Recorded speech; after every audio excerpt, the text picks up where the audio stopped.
Hi, I'm Francis, and I'm just going to present about the exotic pet trade. So how many of you own a pet?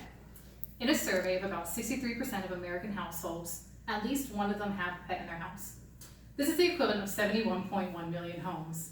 Many pets are considered exotic and a part of a booming business ranging from $10 to $15 billion in a year. Exotic pets do not just include lions and tigers and bears, oh my. Smaller animals like guinea pigs, rabbits, sugar gliders, and snakes also make up this list. I believe that exotic pets are so popular because many can be bought in stores, which gives the impression that they're easy to take care of. There's also the cool factor of having a pet that no one else has. I've been a volunteer in my off time at the South Florida Wildlife Center for over 5 years.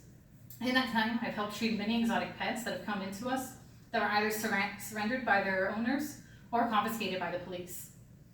The exotic pet trade is harmful not only to the owners but the animals themselves, and is not something that should be supported. Throughout the course of my speech, I'm going to speak about why it is important to purchase exotic animals. I'm going to counteract arguments that they are safe and they make for great pets, and I'm going to provide information on how you can help to stop this trade.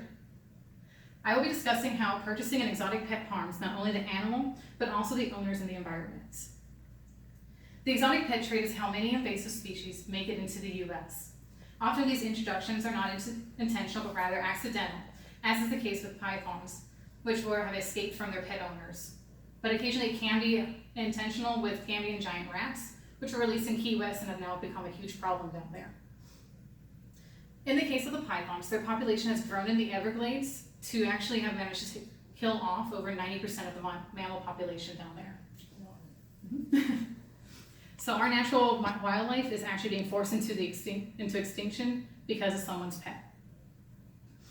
It's also affecting these actual animals' populations in nature.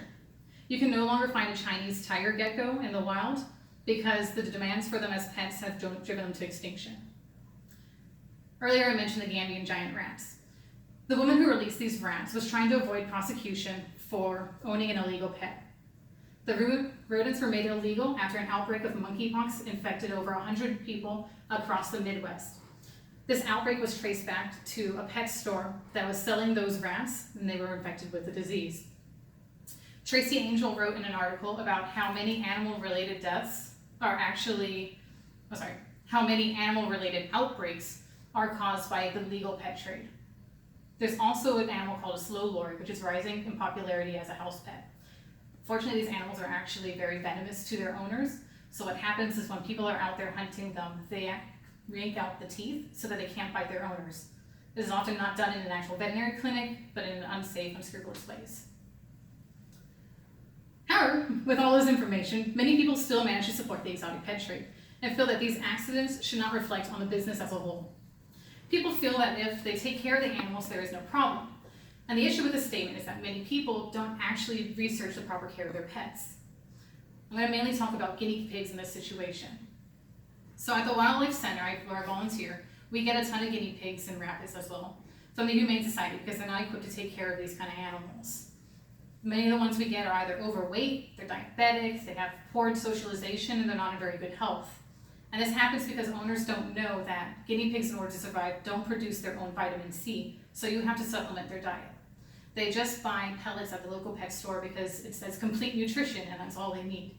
This isn't true. They also need to get Timothy hay because it helps with their digestion. If not, your guinea pig can get incredibly sick.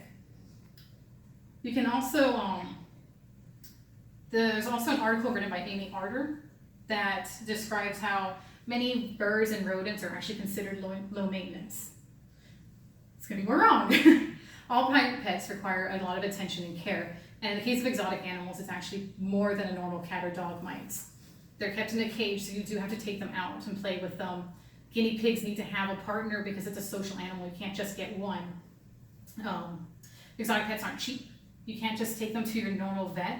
This is an animal that needs to be taken to a specialist who's able to actually prescribe the proper medicines because many of them are too small for a regular dose you might give your dog or cats. This is going to add to the cost in addition to the price of just getting an exotic pet. They're hundreds of dollars in some cases. So appointments and medication are things you have to think about if you're getting one.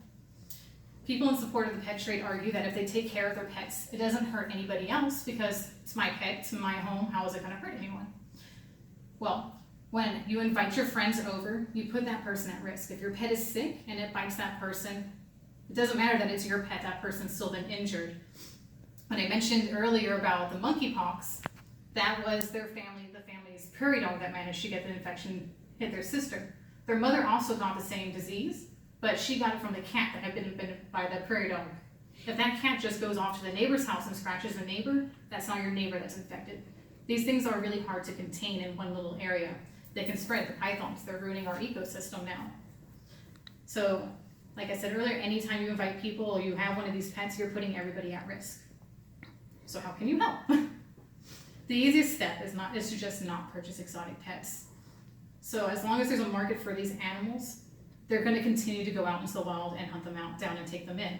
So instead of giving a pet a rabbit for Easter, which is a big problem, we get a lot of those at my volunteer center, get them a stuffed animal. It works just as well and it's so much easier to take care of. And then ask yourself questions like, why do you want this pet? Is this something that, like a need that you can't have fulfilled by a dog or a cat or something that's a little bit easier to take care of and isn't going to harm the environment? There's plenty of animals in shelters that need homes. You can also support your local pet rescues or sanctuaries. Many of these shelters get a lot of these animals in, so they need funds to properly take care of them.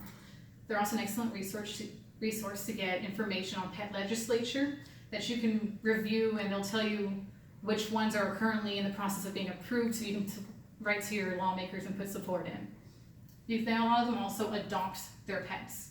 So in my case, I rescued my 2 guinea pigs from where I volunteer because they had run out of space. We couldn't find anywhere that could take them in, and my guinea pigs were actually sick. So whoever took them was going to have to take on a lot of medical bills. That's how I came to have my ones. But as I said, the easiest way, just don't buy a pet. And if you are, adopt, because at least you're going to help the shelters, and you're not going to support a brutal business. So speaking from experience, I can tell you that owning an exotic pet, it's not cheap and it's not easy. I'm paying a ton of money in fresh food for a guinea pig. So in my speech, I've mentioned why it's important not to support the exotic pet trade. I've countered arguments that exotic pets are easy and they're no different than a regular pet to keep in your house. And I've provided you with different information and resources on how you can stop the pet trade. So it's okay if you want to be one of the 71.1 million homes that has a pet. You just have to be responsible about where you're getting them from and do your research on that. So you can also, like I said, Humane Society and local pet shelters, they're great places to find more information about these pets. Okay. And thank you for listening, everybody.